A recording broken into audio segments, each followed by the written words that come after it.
अल्लाह जीअं नालो तीअं मूं वॾो आसिरो।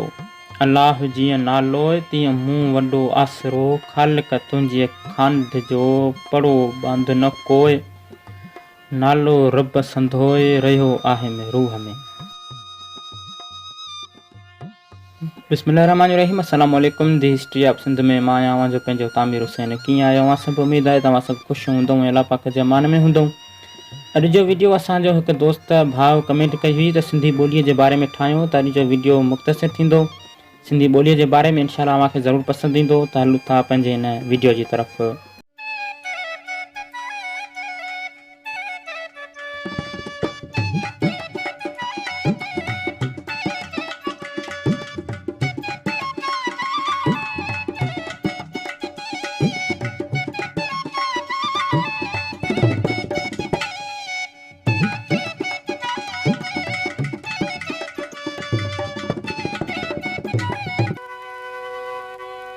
पंज हज़ार वरे अॻु सिंध धरतीअ जा रहवासी लिखण पढ़ण जे फ़न खां अलावा फ़न मसूरीअ जे इल्म जो तश ऐं सितारनि जे इल्म खां वाक़िफ़ हुआ। इलूम ऐं फ़नून जे हिननि मैदाननि में संदन शोहरत दौरे दराज़ मुल्कनि ऐं समुंड पार जे उन्हनि ॾींहनि जा अणमट दस्तावेज़ आहिनि। सिंध जे तहज़ीब जा रहाकू एतिरा होशियार ऐं अकाबर हुआ जो हिननि वटि लिखण पढ़ण जो हिकु अनोखो तरीक़ो हो। हिननि जेकी लिखियो सो क़दीम आसारनि मां मोहरनि ते उकर थियल तहरीर वसीरे मिलियो आहे। हिन लिखत के 20 ऐं 21वीं सदीअ जा आलिम पढ़ी न सघिया आहिनि। उन जा ॿ ख़ासि सबब आहिनि। पहिरियों त इहो मालूम न आहे त सिंधू तहज़ीब जा रहवासी ॿोली कहिड़ी ॻाल्हाईंदा हुआ। ॿियो त हीअ लिखत जंहिंजी लपी स्क्रिप्ट में लिखी वई आहे सा बि मालूम न आहे। हीअ लिखत असुलु सिंधू तहज़ीब वारनि लोकनि जे पंहिंजी इजाद आहे। जदीद दुनिया जे रस्म ख़तनि जहिड़ो क रोमन, सामी, देवनागरी ऐं क़दीम लपियनि, फोनेशियन, समिरन, अकाडियन ऐं इब्रानी वग़ैरह मां कंहिं सां बि हिकु जहिड़ाई कान थी रखे।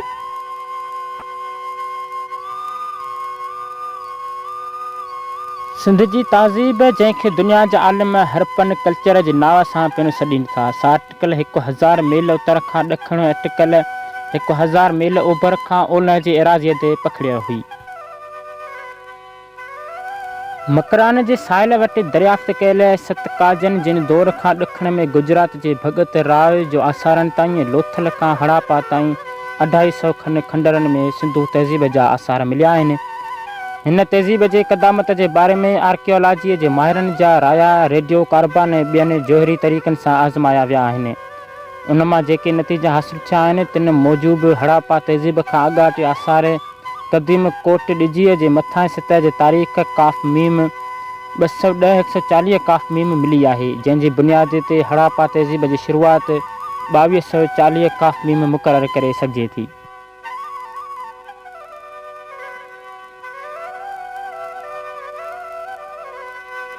मोहन जे दड़े जी मथां सतह लाइ 6 मुख़्तलिफ़ तारीख़ूं मिलियूं, जिन जी सरासरी 2000 काफ़ मीम आहे। बहरहाल जो जोहरी तारीख़ 2300 खां 2000 काफ़ मीम मिली आहे।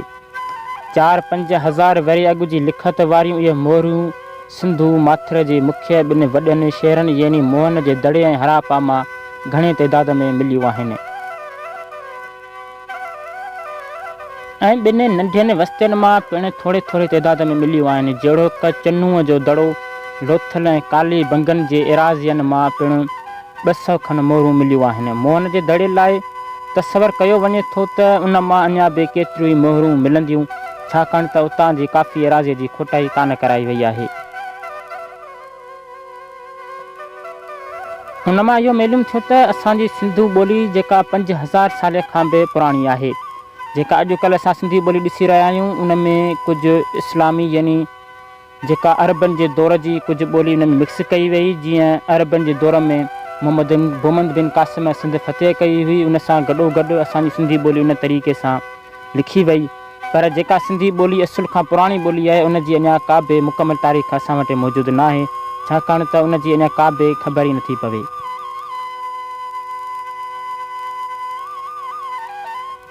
बहरहाल उन जे बारे में असांखे का बि हिस्ट्री या तारीख़ जी मालूमात पई त सभ खां पहिरियां अवां सॼणनि खे ॿुधाईंदासीं। उमेदु आहे तव्हांखे हीउ वीडियो ज़रूरु पसंदि आयो हूंदो ऐं असांजे हिन वीडियो खे ज़रूरु लाइक करियो, असांजे हिन यूट्यूब चैनल खे ज़रूरु सब्सक्राइब करियो अवां दोस्त असांखे कमेंट कंदा करियो त जीअं असांखे का मुश्किलात न थिए वीडियोनि ठाहिण जे बारे में। इंशाअल्लाह जेका बि असांखे ख़बर हूंदी उहा पहिरियां अवां सॼणनि ताईं पहुचाईंदासीं। त मिलंदासीं कॾहिं दिलचस्प हिस्ट्रिकल वीडियो में। तेसिताईं असांखे ॾियो इजाज़त। अल्लाह हाफ़िज़।